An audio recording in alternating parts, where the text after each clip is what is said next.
Nosso Deus e nosso Pai, nós te louvamos por este momento de cânticos e de celebração, em que podemos elevar a Ti a nossa alma, Senhor, e colocar diante de Ti a nossa alegria por Te servir. Agora, nesse momento, Senhor, abençoa-nos com a Tua palavra, ilumina nossa mente para que possamos compreendê-la, dispõe o nosso coração para que Te sejamos obedientes e atendamos a Tua voz.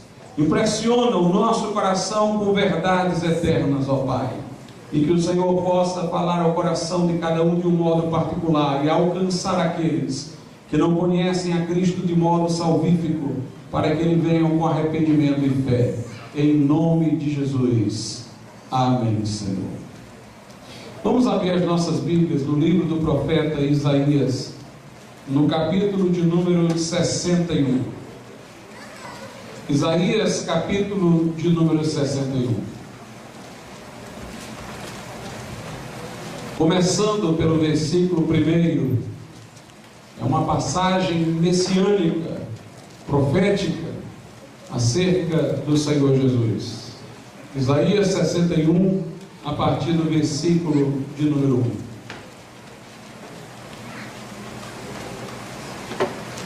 Diz assim: o Espírito do Senhor Deus está sobre mim, porque o Senhor me ungiu para pregar boas novas aos mansos. Enviou-me a restaurar os contritos de coração, a proclamar liberdade aos cativos e a abertura de prisão aos presos, a apregoar o ano aceitável do Senhor e o dia da vingança do nosso Deus, a consolar todos os tristes, a ordenar acerca dos tristes de Sião que se lhes dê glória em vez de cinza, óleo de gozo em vez de tristeza, vestes de louvor em vez de espírito angustiado, a fim de que se chamem árvores de justiça, plantações do Senhor, para que Ele seja glorificado. Podeis assentar.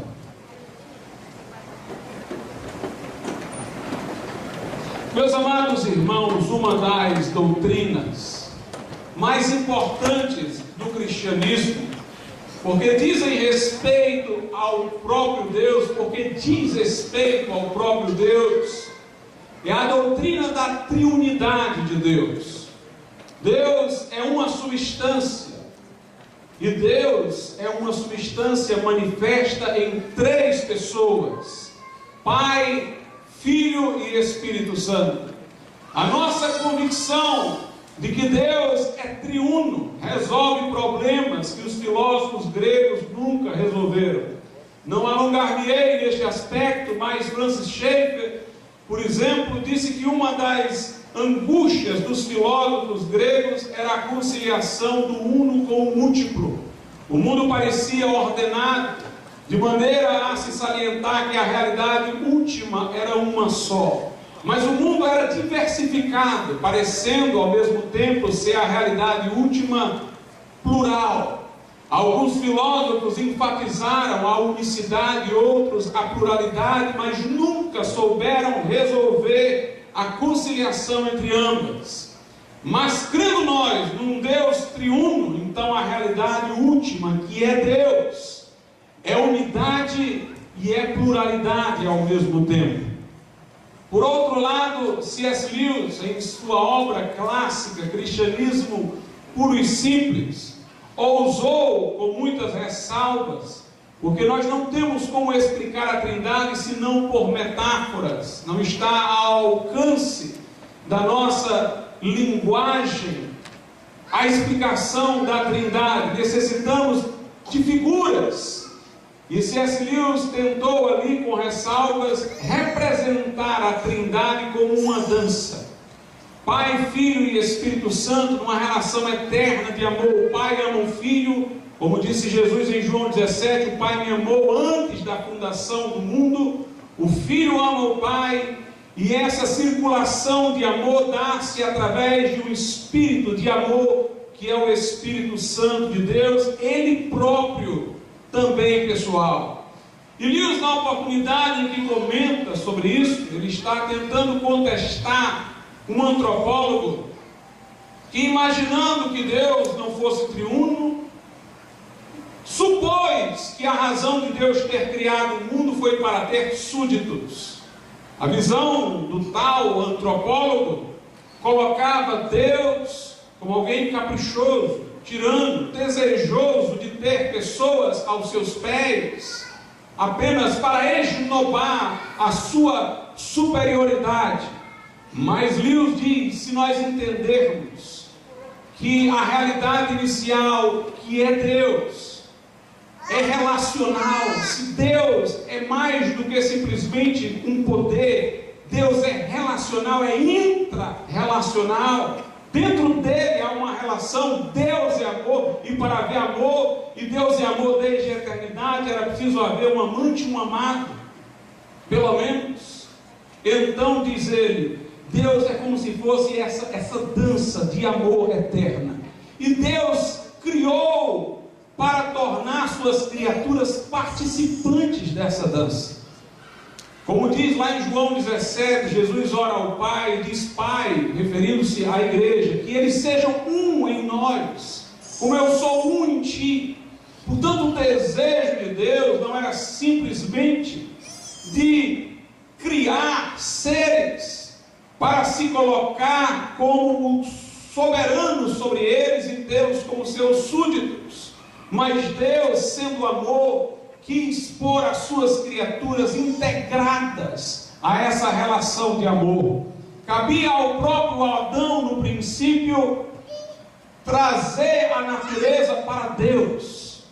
Não apenas ele era um tutor da natureza, na forma de um administrador, mas cabia a ele mediar a relação da natureza com Deus, assim como é Jesus que media a nossa relação com Deus. O objetivo de Deus, portanto, era integrar todo o cosmos numa relação de amor. Era fazer o universo por ele criado uma expressão da beleza do seu ser. E Deus, portanto, é Pai, Filho e Espírito Santo. Quando nós lemos a Bíblia, para o fim de distinguir as pessoas, a Bíblia associa a cada pessoa uma obra específica. Todas elas eram partícipes de cada uma destas obras que vou mencionar, mas com destaque, cada uma delas é atribuída com especificidade a uma das pessoas da divindade. A criação é atribuída com particularidade ao Pai. Mesmo quando a Bíblia fala de Jesus ter criado, diz que Deus, o Pai, criou através de Jesus, que é o seu verbo. Portanto, a criação é atribuída de um modo particular a Deus Pai. Um credo apostólico salienta isso, começa fazendo profissão da fé em Deus Pai e aludindo ao fato de Ele ter criado todas as coisas. A Jesus nós vinculamos a redenção.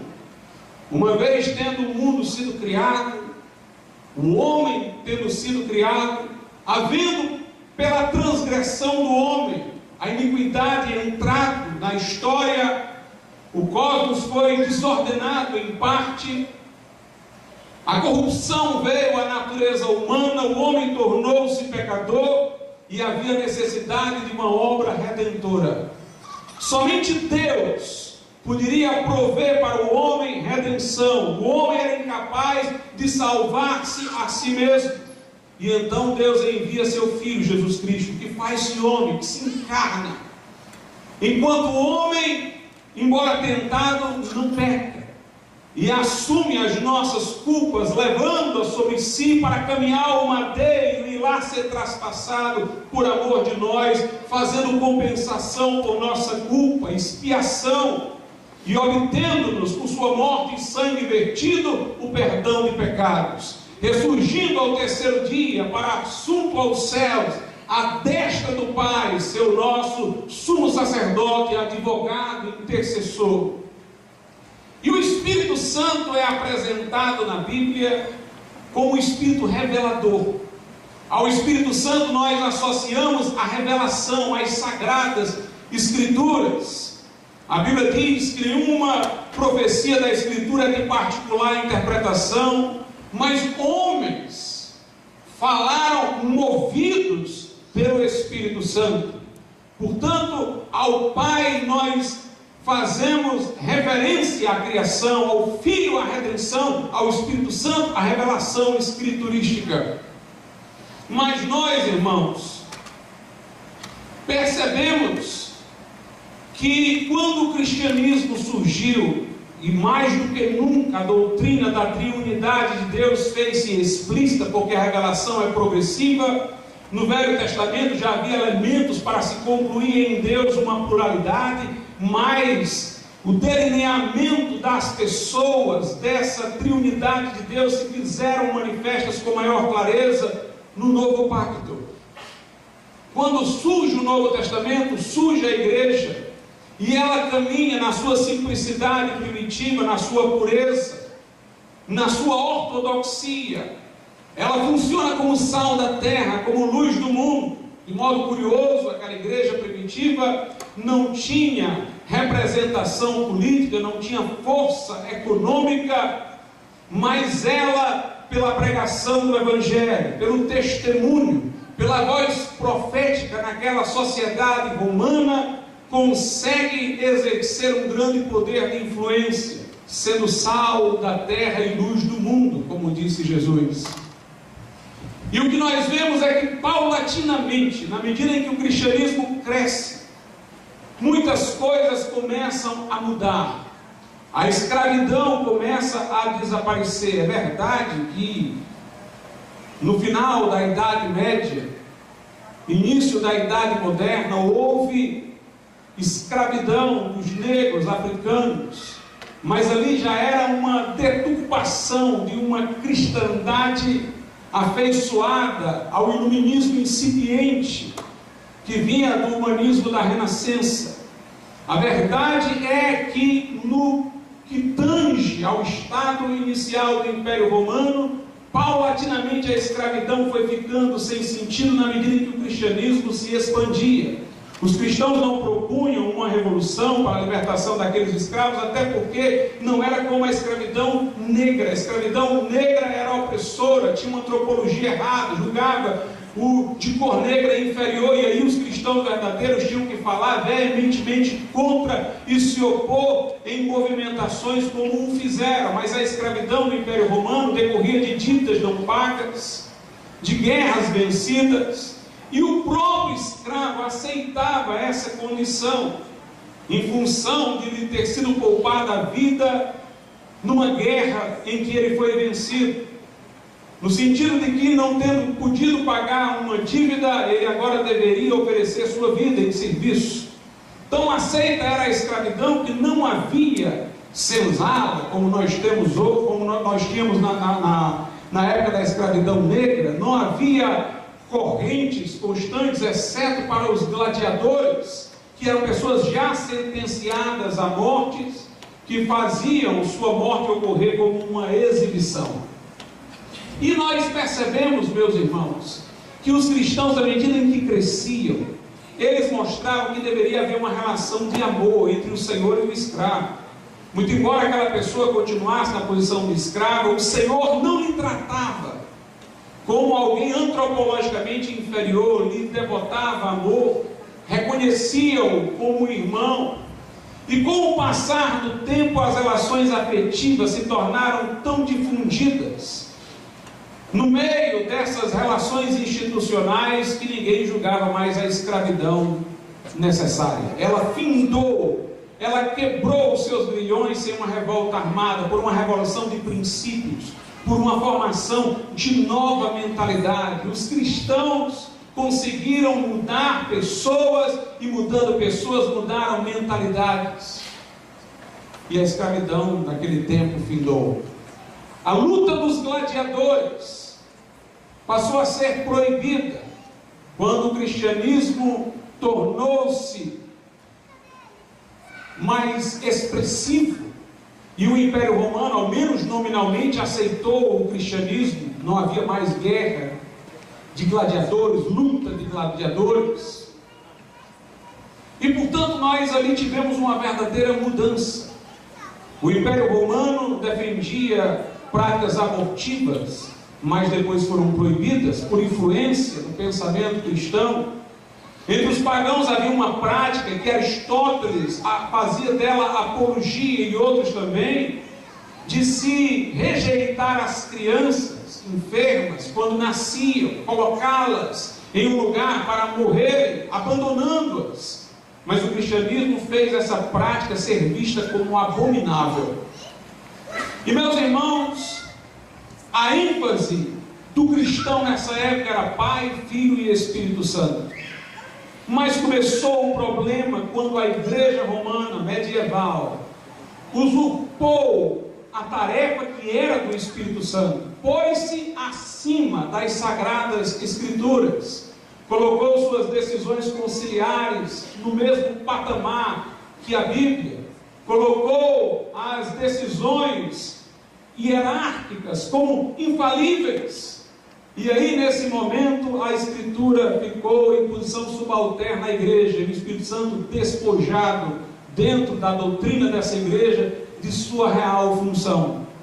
Na época do humanismo renascentista, o humanismo renascentista rejeitou tanto a autoridade da Bíblia, que deveria ter sido restaurada, como rejeitou a autoridade da igreja, que usurpara a autoridade da Bíblia e logo do Espírito Santo. No humanismo renascentista, reconhecia-se o Pai como Criador, Jesus como Redentor, mas não havia autoridade revelacional. Eles não eram reconhecedores nem da igreja, nem das Escrituras. O primeiro desfalque, portanto, que foi trazendo essa crise espiritual ao Ocidente, o primeiro desfalque foi em relação à pessoa, ao papel, à função do Espírito Santo, que teve por resultado o negligenciar das Sagradas Escrituras. O negligenciar das Sagradas Escrituras. Depois, meus irmãos, num segundo momento, nós tivemos a rejeição de Jesus Cristo. Aí é a fase do iluminismo.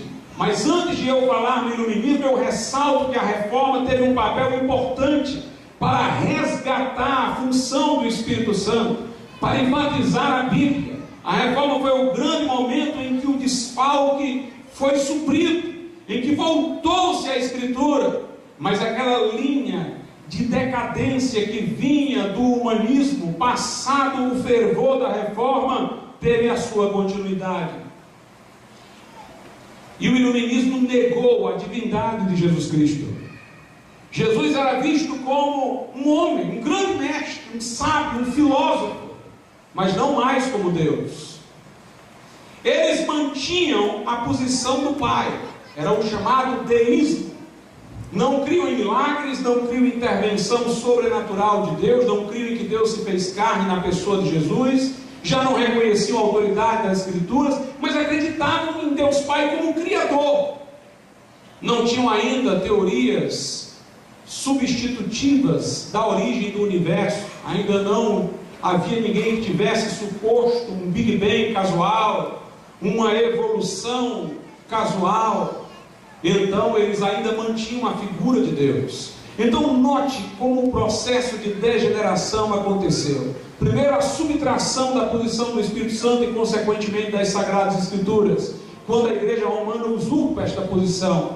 Os humanistas, em razão de serem críticos veementes da igreja, rejeitam a sua autoridade, mas não voltam às Escrituras, mas mantêm Jesus como Deus e Redentor e o Pai como Criador. Os humanistas da Renascença, A reforma vem e resgata a posição do Espírito Santo, o valor das Escrituras Sagradas.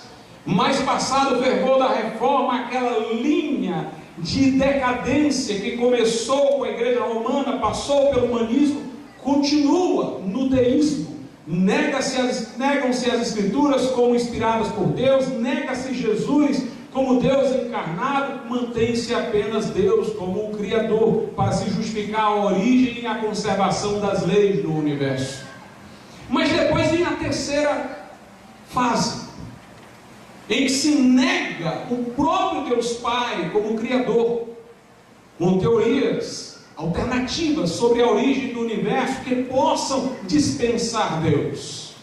O que estas pessoas que seguiram este curso não perceberam é que uma vez que o Deus triuno sai, o Deus triuno, na visão deles, como diria Nietzsche, está morto, o homem também morre.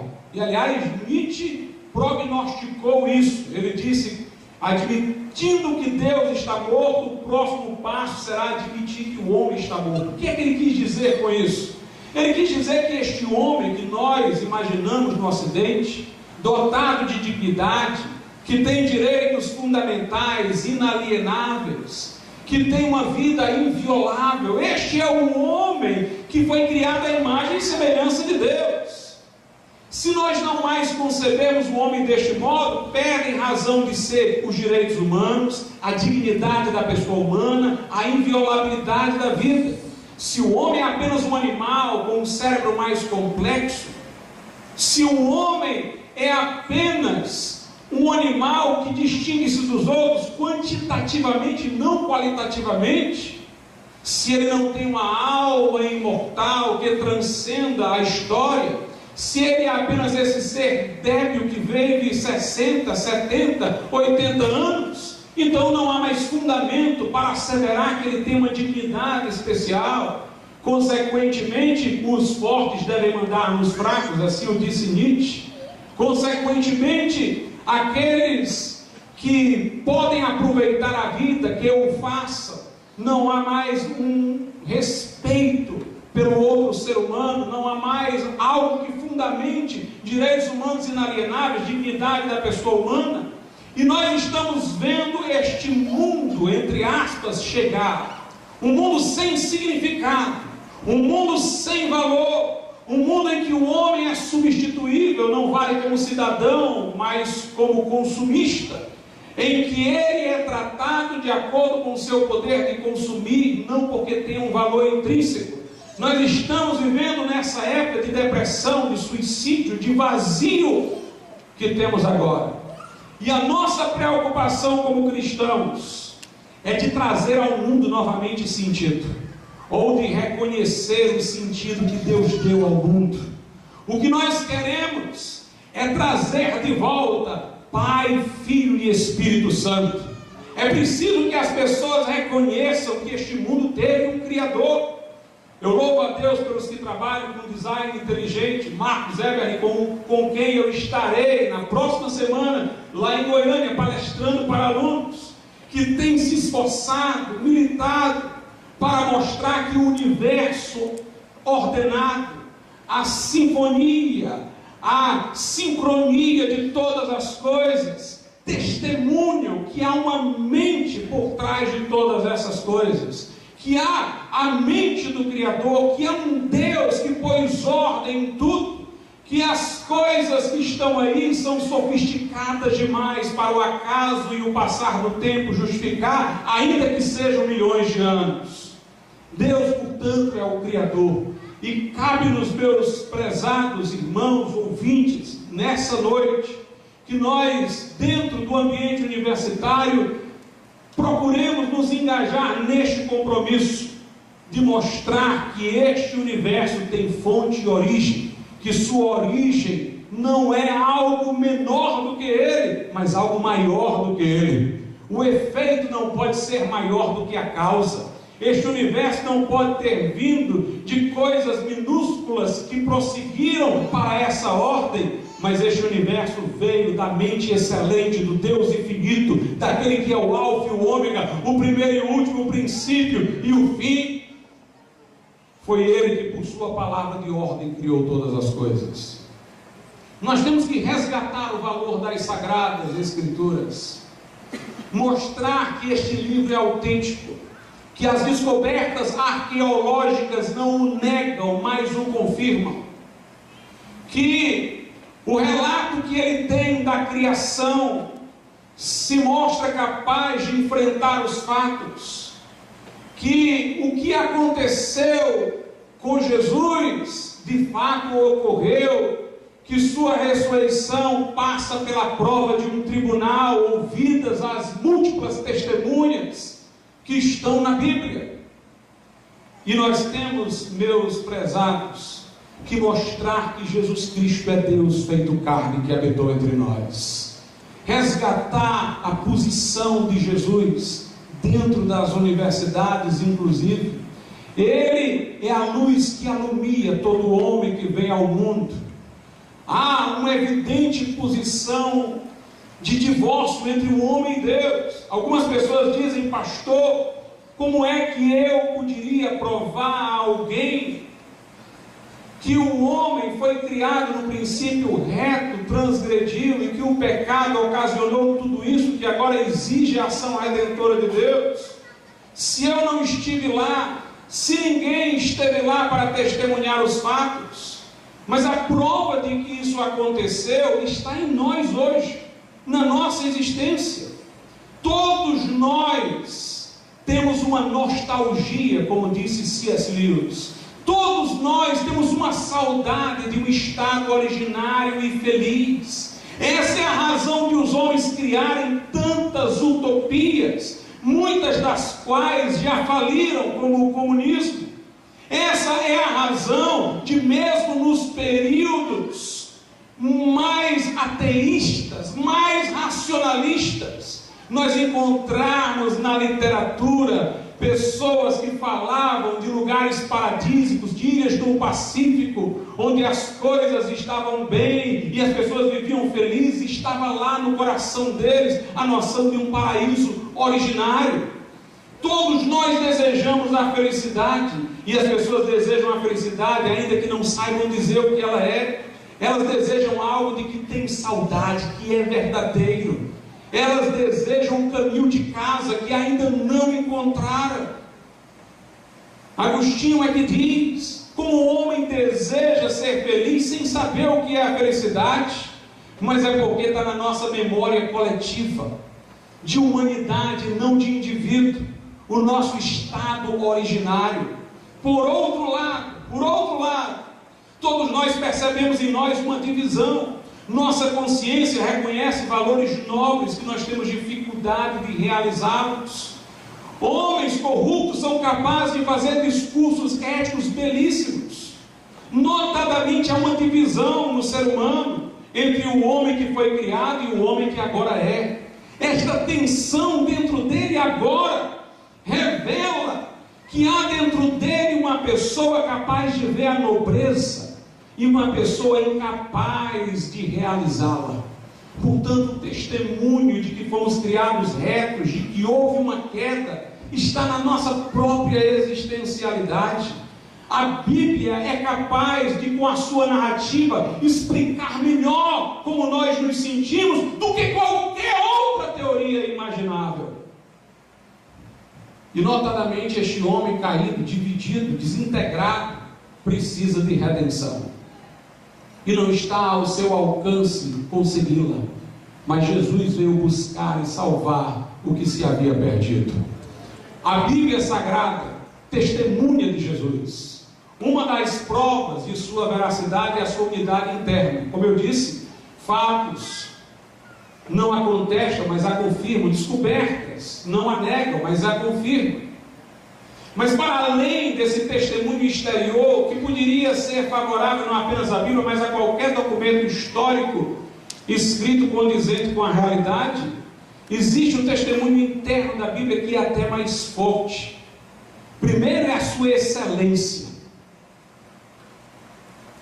Como disseram os que foram prender Jesus: nós nunca ouvimos um homem falar como este homem falou. Como diziam os que ouviam Jesus: ele fala não como escribas e fariseus, ele fala como quem tem autoridade. O próprio Deus desafia o povo de Israel a comparar a sua palavra com a dos falsos profetas. Porventura não é a minha palavra um fogo que esmiuça, um fogo que consome a lenha, um martelo que esmiuça a penha? Deus diz: o que tem a palha com o trigo. O que é que tem a palavra desses falsos profetas com a excelência do que eu digo? A Bíblia, meus irmãos, tem sido marcante no mundo ocidental. Ela é tão marcante que só existem basicamente 3 religiões mundiais efetivas. Todas elas têm alusão à Bíblia. O judaísmo tem o Antigo Testamento, o cristianismo tem o Antigo e a consumação do Novo, e o Alcorão cita os personagens da Bíblia, muito embora tenha sido escrito muito tempo depois. Ele mantém-se numa relação de dependência com a Bíblia. Até o livro Mórmon, que foi dos Mórmons, tem referência à Bíblia. Portanto, não há nenhum documento religioso de qualquer religião que tenha amplitude mundial que não tenha uma relação de dependência com a Bíblia. A Bíblia é o original, o restante são versões. A Bíblia é a palavra fidedigna de Deus. Shakespeare não seria Shakespeare sem inspiração da versão King James da Bíblia que ele lia.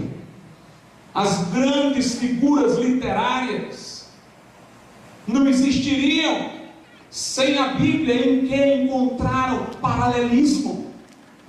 Observe como os grandes filósofos da Idade Moderna, patriarcas do constitucionalismo contemporâneo, como Locke, citavam com constância a Bíblia. Althusius, conhecido como o pai do Estado de Direito, citava a Bíblia vez após vez. Nós não teríamos, portanto, o que de melhor existe neste mundo ocidental que agora se levanta contra Deus, sem a presença marcante da Bíblia em sua história. Mas a outra coisa que comprova a veracidade da Bíblia é a sua unidade interna. A Bíblia tem uma unidade temática impressionante, escrita por vários autores, que escreveram em aramaico, hebraico e grego, que viveram em épocas diferentes, em locais diferentes, estando eles em posição social distinta, mas todos eles centralizaram o que disseram num ponto. Jesus disse: examinai as Escrituras, porque julgais ter nelas a vida eterna, e são elas que de mim testificam. Jesus disse: se vocês crescem em Moisés, creriam em mim, porque Moisés deu testemunho de mim. Portanto, Jesus mostra que a Bíblia se refere a Ele, prepara-nos para Ele, mostrando como Deus criou o mundo e por que o fez, prepara-nos para Ele, mostrando o que aconteceu para que Ele tivesse que vir, a queda do homem, mostra-nos então que Ele teria que vir e que veio, e finalmente mostra que a consumação de tudo está ligada à sua glória, ao povo que nele crê. Nós temos aqui um texto notável de Isaías 61, que faz alusão à pessoa bendita de Jesus Cristo. E eu vou voltar a ele, mas antes de voltar a ele, eu gostaria de mostrar aqui aos presentes como a Bíblia falava de Jesus com precisão em várias de suas partes. Eu farei uma mera seleção, porque se eu fosse falar de tudo, eu passaria livro após livro da Bíblia, mostrando que toda ela tem Jesus Cristo como o seu assunto e o seu tema. Por exemplo, no Pentateuco, que registra os inúmeros sacrifícios que se deveriam realizar no tabernáculo, depois no templo, bem como aqueles que foram oferecidos pelos patriarcas antes que houvesse tabernáculo e templo, todos prefiguravam o sacrifício de Cristo. João Batista identificou isso quando apontou para Jesus e disse: eis o Cordeiro de Deus, que tira o pecado do mundo. Isaías 53 descreve a morte de Jesus com uma precisão inimaginável. Há pessoas que só se convencem de que Isaías 53 não foi escrito depois de Jesus ter vindo, quando nós mostramos para eles que Isaías 53 está na Bíblia dos judeus, que estava completa antes de Jesus vir e que negaram Jesus. Isaías 53 diz assim, a partir do verso 1: quem deu crédito à nossa pregação? E a quem se manifestou o braço do Senhor? Porque foi subindo como renovo perante ele, e como raiz de uma terra seca, não tinha beleza nem formosura, e olhando nós para ele, não havia boa aparência dele, para que o desejássemos. É sabido que Jesus nasceu numa manjedoura, que Jesus era filho de carpinteiro, que seus pais não tinham posses, que ele não era alguém apresentável na sociedade de então. Versículo 3: ele era desprezado e o mais rejeitado entre os homens, homem de dores, experimentado nos sofrimentos, e como um de quem os homens escondiam o rosto, era desprezado e não fizemos dele caso algum. Verdadeiramente ele tomou sobre si as nossas enfermidades, e as nossas dores levou sobre si, e nós o reputávamos por aflito, ferido de Deus e oprimido. Mas ele foi ferido por causa das nossas transgressões e moído por causa das nossas iniquidades. O castigo que nos traz a paz estava sobre ele, pelas suas pisaduras fomos sarados. Todos nós andávamos desgarrados como ovelhas, cada um se desviava pelo seu caminho, mas o Senhor fez cair sobre ele a iniquidade de nós todos. Ele foi oprimido e afligido, mas não abriu a sua boca, como registram os evangelhos. Como um cordeiro foi levado ao matadouro, e como a ovelha muda perante os seus tosquiadores, assim ele não abriu a sua boca. Da opressão e do juízo foi tirado, e quem contará o tempo da sua vida? Porquanto foi cortado da terra dos viventes, pela transgressão do meu povo ele foi atingido. E puseram a sua sepultura com os ímpios, com o rico na sua morte, como aconteceu, ainda que nunca cometeu injustiça, nem houve engano na sua boca. Todavia o Senhor agradou moê-lo, fazendo-o enfermar, quando sua alma se puser por expiação do pecado. Verá a sua posteridade, prolongará os seus dias, e o bom prazer do Senhor prosperará na sua mão. Ele verá o fruto do trabalho de sua alma, e ficará satisfeito. Com o seu conhecimento, meu servo justo justificará muitos, porque as iniquidades deles levará sobre si. Por isso darei a parte de muitos, e com os poderosos repartirá ele o despojo. Porquanto derramou sua alma na morte, e foi contado com os transgressores, mas ele levou sobre si o pecado de muitos, e intercedeu pelos transgressores. Que coisa impressionante que isso tenha sido dito antes de ter acontecido. Aqui em Isaías 52 ainda, diz no versículo 14 que ele ficou desfigurado na cruz. Seu rosto não parecia mais de um ser humano, afinal de contas, sua cabeça fora alvo daquela coroa de espinho, que alcançando o couro cabeludo sensível incha, ele foi esmurrado, cuspido, bateram-lhe com uma cana. O próprio Isaías diz que arrancaram-lhe as barbas e os cabelos, e de fato ele foi deixado desfigurado. Isaías diz que ele nasceria de uma virgem. Isaías 9,6: uma virgem conceberá, dará à luz um filho, e o seu nome será maravilhoso, conselheiro, Deus forte, Pai da eternidade, príncipe da paz. É mencionado que seu nome se chamaria Emanuel, que quer dizer Deus conosco. Por outro lado, irmãos, quando lemos os Salmos, nós vemos uma descrição impressionante da sua morte. O Salmo 22 diz o seguinte, começando pelo versículo de número 1: Deus meu, por que me desamparaste? Porque te alongas do meu auxílio e das palavras do meu bramido. Alguém diz, pastor, não foram estas as palavras de Jesus na cruz? Deus meu, por que me desamparaste? Foram. Jesus estava ali em dúvida, estava confuso? Não. Jesus conhecia o Salmo. Jesus queria que as pessoas que estavam ali soubessem que o Salmo estava se cumprindo. E naquele tempo era comum citar o primeiro versículo do Salmo para dizer que se estava citando o Salmo inteiro. O Salmo termina com vitória e revanche contra a morte. Jesus citou só o primeiro versículo para mostrar a sua fé de que o salmo por inteiro se consumaria e que ele terminaria na vitória.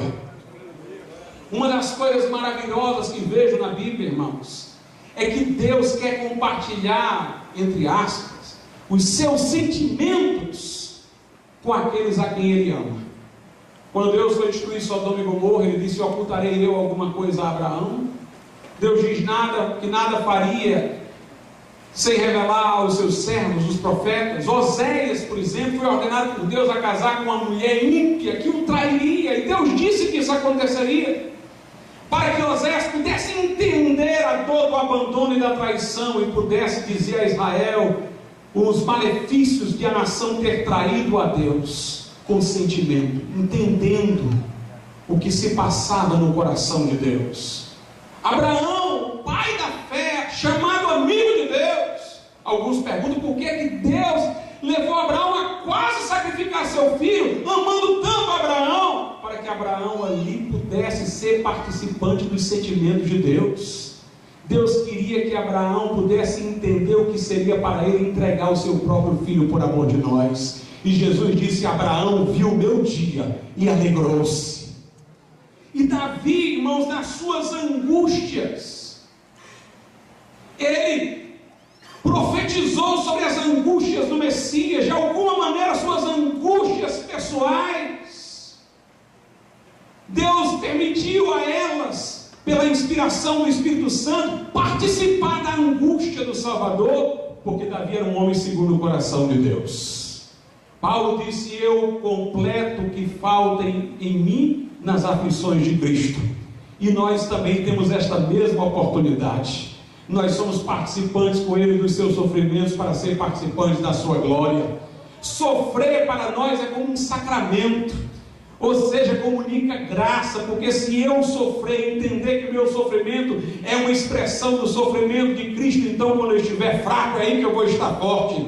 Eu vou ter prazer nas aflições por amor a Cristo. Eu vou entender que Jesus está sofrendo em mim, eu estou participando do sofrimento de Jesus. Só os amigos de Deus têm esse privilégio, que o mundo não entende.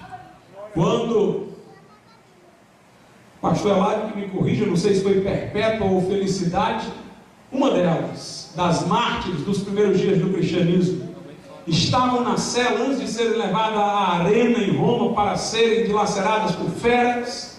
Estando grávida, ela começou a agonizar pelas dores do parto, e então o carcereiro disse: se você está se condoendo tanto para gerar um filho aqui, porque ela estava grávida e gerou dentro da cela, ele disse: imagine quando estiver lá diante das feras. Ela disse: não, aqui eu sofro o sofrimento natural, a consequência do pecado. A mulher dará a luz em dores, mas lá eu sofrerei com Jesus.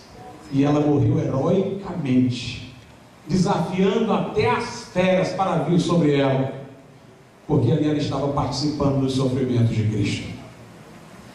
Aqui diz, versículo 1: Deus meu, por que me desamparaste?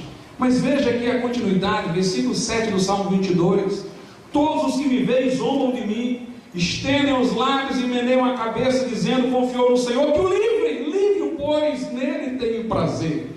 Nós sabemos como pessoas diziam: se tu és o Filho de Deus, livra-te, salva a ti mesmo. Mas veja aí agora no versículo 15, a coisa fica mais específica: a minha força se secou como um caco, e a língua se me pega ao paladar. Jesus teve sede na cruz. E me puseste no pó da morte, pois me rodearam cães, um ajuntamento de malfeitores me cercou, traspassaram minhas mãos e os pés. Não tinha acontecido isso com o Messias, ou melhor, com Davi, que nem com o Messias ainda, mas Davi estava sentindo nas suas aflições uma antecipação da dor de Cristo, e retratou mais o que viria a acontecer a Cristo do que o que estava acontecendo com ele. Traspassaram-me as mãos e os pés. Poderia contar, versículo 17, todos os meus ossos. Eles veem e me contemplam, repartem entre si, versículo 18, as minhas vestes e lançam sorte sobre a minha roupa. Isso não aconteceu com Davi, mas aconteceu com Jesus lá na cruz. No Salmo de número 1, diz aqui a Bíblia Sagrada: Aliás, Salmo de número 2, desculpem-me. Esse texto, inclusive, é citado em Atos 4 como referente a Jesus. Porque se amontinam os gentios e os povos imaginam coisas vãs, os reis da terra se levantaram, e os governos consultaram juntamente contra o Senhor, Herodes e Pilatos, e contra o seu ungido, dizendo: rompam as suas ataduras, sacudamos de nós as suas cordas, aquele que habita no céu se rirá, o Senhor zombará deles. Então lhes falará na sua ira e no seu furor os turbará. Eu, porém, ungi o meu rei sobre o meu santo monte de Sião, proclamarei o decreto: o Senhor me disse, tu és meu filho, eu hoje te gerei. Lá em Atos, esse versículo é citado com referência à ressurreição de Jesus.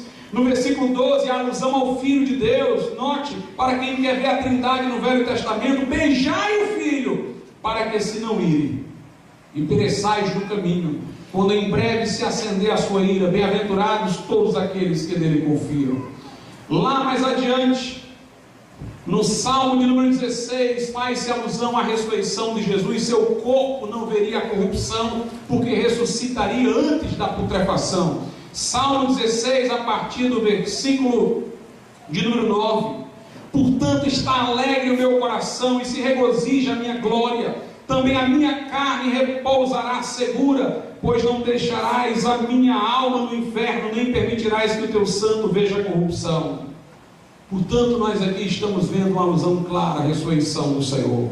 Mais adiante no Salmo de número 110, versículo 1: disse o Senhor ao meu Senhor: assenta-te à minha mão direita, até que ponha os teus inimigos por escabelo dos teus pés. Jesus citou essa passagem referindo-a a si.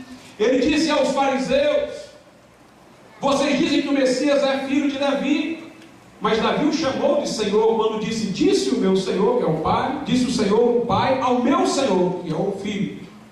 Como é que Davi o chama de Senhor, se vocês dizem que ele é filho de Davi? E os que ouviram Jesus não souberam dar a resposta, mas a resposta é que ele é o filho de Davi enquanto homem, e é o Senhor de Davi enquanto Deus. Portanto, meus irmãos, nós podemos ver como a Bíblia Sagrada é fiel, como ela é verdadeira, e como Jesus é quem disse ser. O texto que eu li aqui no princípio é Isaías 61. Jesus leu esse texto e aplicou a si no início de seu ministério. Vamos ver lá em Lucas capítulo 4. Lucas capítulo de número 4, a partir do versículo de número 14. Então, pelo poder do Espírito, voltou Jesus para a Galiléia, e a sua fama correu por todas as terras em derredor, e ensinava nas suas sinagogas, e por todos era louvado. E chegando a Nazaré, onde fora criado, entrou num dia de sábado, segundo o seu costume, na sinagoga, e levantou-se para ler. E foi-lhe dado o livro do profeta Isaías, e quando abriu o livro, achou o lugar em que estava escrito: o Espírito do Senhor está sobre mim, porque me ungiu para evangelizar os pobres, enviou-me a curar os contritos de coração, a proclamar liberdade aos cativos e restauração da vista aos cegos, a pôr em liberdade os oprimidos, a anunciar o ano aceitável do Senhor. E cerrando o livro, e tornando a dar ao ministro, assentou-se, e os olhos de todos na sinagoga estavam fitos nele. Então começou a dizer-lhes: hoje se cumpriu esta escritura em vossos ouvidos. Esse é o sermão mais breve de Jesus. Ele leu o texto, todos olham para ele, ele diz: se cumpriu hoje.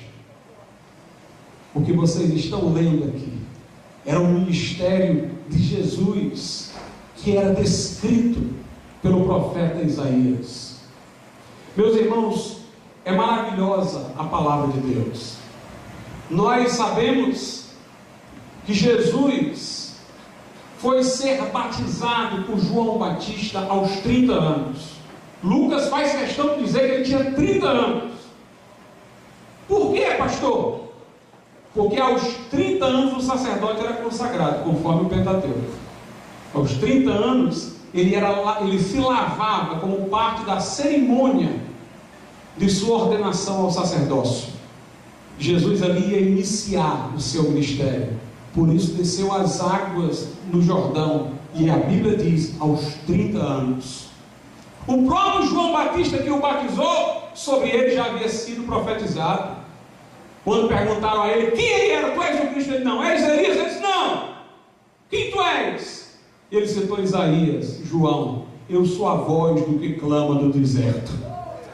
Endireitai as veredas, preparai o caminho do Senhor. E quando Jesus foi ser batizado por João Batista não quis batizar. Havia uma razão para isso. João Batista batizava para arrependimento. Os que lhe vinham para ser batizados, enquanto confessavam os seus pecados. O batismo de João Batista era um símbolo de que a pessoa estava se arrependendo. Mas Jesus não tinha de que se arrepender. João Batista disse, eu deveria ir a ti, e tu vens a mim. Mas Jesus se importa cumprir toda a justiça. Pastor, eu não entendo o batismo de Jesus. Tem um simbolismo maravilhoso, irmão, o batismo de Jesus. Além de representar a sua consagração ao ministério. Note, os que iam lá confessavam os seus pecados e eram batizados. Jesus não confessou pecado, não tinha. Pelo contrário, o Pai foi que confessou que ele não tinha. Este é meu filho amado em quem me compraço. Para que ninguém ali achasse que ele estava se batizando porque era pecador. Mas observe, quando a pessoa era batizada, depois de confessar os seus pecados em arrependimento, simbolicamente falando, era como se ela estivesse deixando os seus pecados nas águas. Ela estava mergulhando ali para ascender diferente, então os pecados ficavam na água, simbolicamente. Jesus, quando foi batizado, não estava deixando o pecado, estava tomando os nossos. Ele desceu as águas para se molhar com as águas que simbolicamente estavam sendo recipiente dos nossos pecados. O seu símbolo era inverso do de todos ali. Era o símbolo de que ele estava tomando sobre si a iniquidade de todos nós. Ele é aquele que é perfeito. O Pai disse, este é meu filho amado em quem me comprazo. Ele, portanto, é o justo, que estava assumindo os pecados dos injustos para levar-nos a Deus. Ele foi moído pelas nossas iniquidades, foi traspassado, ele tomou sobre si, como diz a Bíblia. E uma coisa curiosa, depois que Jesus foi batizado, o Pai disse, este é meu filho amado em quem me comprazo, ele foi para o deserto. Para não ficar só o testemunho do Pai a favor dele, ele foi lá ser tentado pelo diabo. E sofreu 3 tentações, mas as venceu todas, para que ficasse claro que ele era o justo, que ele era aquele que veio tomar sobre si as nossas transgressões. Depois disso, ele entrou na sinagoga. Aí ele leu Isaías 61. Quando ele leu Isaías 61, irmão, se você prestar atenção, ele não leu todo o texto. Todo o texto se refere a Jesus, mas ele parou bruscamente.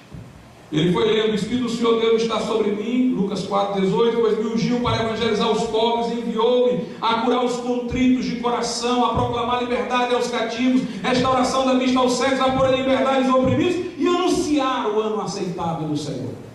Sabe onde é que ele cortou? O que é que vinha depois? E anunciar a vingança do nosso Deus. Porque quando Jesus veio, ele veio para salvar. A vingança é futura. Ele virá, como diz lá em Tessalonicenses, com labareda de fogo, tomando vingança dos que não conhecem a Deus e dos que não obedecem ao Evangelho. Ele virá um dia anunciando a vingança de Deus, mas ele estava ali para anunciar o ano aceitável do Senhor, a dispensação da graça de Deus.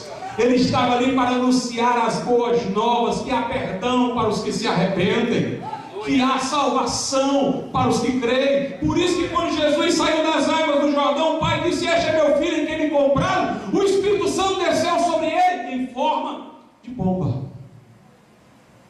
O que é a pomba no simbolismo ocidental? É a paz. Embora os grupos que apregou em paz usando o símbolo da pomba, a maioria deles não tem nenhum compromisso com o cristianismo, às vezes tem com o hinduísmo. A pomba, como símbolo da paz, é um símbolo cristão. Quando Noé estava na arca, E o mundo tinha afundado nas águas da ira de Deus. Para saber se as águas tinham baixado, ele soltou uma pomba. E a pomba voltou com um ramo. Significava que as águas estavam baixando, que a ira de Deus estava cessando, que a misericórdia estava aportando. E assim a pomba com o galho ficou como símbolo da paz. Quando o Espírito Santo desceu sobre Jesus em forma corpórea de pomba, era para mostrar que o seu ministério é de reconciliação. Ele veio reconciliar os homens com Deus. O primeiro propósito de Deus não é tomar vingança. A vingança é para aqueles que ouviram as boas novas e não a quiseram. Mas a primeira oferta de Deus é o ano aceitável. Hoje é o dia da salvação. Deus chama as pessoas ao arrependimento, ao perdão. É o ano aceitável, é o dia da libertação. Jesus disse: eu não vim para condenar o mundo. Os maus intérpretes dirão: então ele veio para salvar todo mundo, ninguém vai para o inferno. Não. Quando ele disse: eu não vim condenar o mundo, ele queria dizer o seguinte: eu não preciso condenar o mundo já está condenado. Eu não vim fazer o que já está feito. Ele não veio para condenar o mundo, ele veio para que o mundo fosse salvo por ele. E aí a Bíblia diz: quem crê nele é salvo. Quem não crê já está condenado. Você já estava antes de ser ofertado o Evangelho. O Evangelho oferta a salvação. A Bíblia diz: quem crê no Filho verá a vida. Quem não crê, sobre ele permanece, porque já estava a ira de Deus. A humanidade estava sob a ira, morta em delitos e pecados. Mas Jesus veio abrir a porta da misericórdia. Jesus veio integrar o homem a Deus, integrar o homem consigo mesmo. Porque a divisão dentro do homem é um reflexo do seu divórcio com Deus. E meus amados irmãos, nós vamos ver mudança de vida. Nós vamos ver uma sociedade renovada quando nós vemos pessoas reconciliadas com Deus. O que nós estamos precisando hoje não é de teólogos da prosperidade que façam da vida feliz o mero dinheiro no bolso e o carro do ano. O que nós estamos precisando hoje não é da igreja do entretenimento, que confunde culto a Deus com diversão, que confunde comunhão com sociabilidade humana.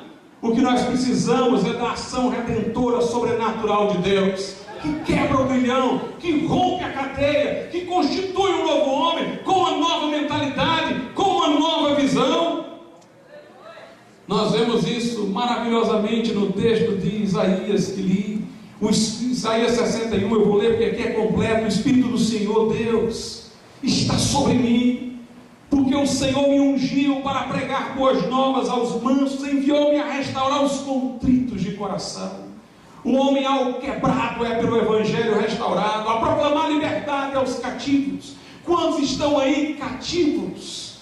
Nas drogas, no álcool, na mentira e abertura de prisão aos presos, a pregoar o ano aceitável do Senhor e o dia da vingança do nosso Deus, a consolar todos os tristes, a ordenar, essa parte que eu acho maravilhosa, a ordenar acerca dos tristes de Sião, este mundo vazio de significado, estas pessoas, irmãos, que são como uma bolha de sabão na descrição de C.S. Lewis no seu livro Grande Divórcio. Estas pessoas que não são personalidades sólidas precisam ouvir isto, que ele tem peso de glória, ele tem eternidade para trazer consigo a nós, a fim de ordenar acerca dos tristes de Sião, que se lhes dê glória em vez de cinza, óleo de alegria em vez de tristeza, vestes de louvor em lugar de espírito angustiado, a fim de que se chamem árvores de justiça, plantações do Senhor, para que ele seja glorificado. Aleluia! O homem com Cristo é sólido, é uma árvore radicada para a glória de Deus. A educação não resolve o problema da humanidade, não. A Alemanha era o país mais educado no final do século XIX, início do século XX, de onde vieram os mais importantes, influentes, ilustres filósofos naquela ocasião, mas sucumbiu ao nazismo. Dinheiro, prosperidade, não resolve não. A solução não está na mão dos economistas, nem da economia. Suíça, Suécia, tem estabilidade econômica e elevado índice de suicídio. A estabilidade, a segurança, a fortaleza, a verdade, a realidade, a salvação, o céu, está na pessoa bendita e excelsa de Jesus Cristo. Vamos ficar de pé. Eu convido os irmãos que tocam.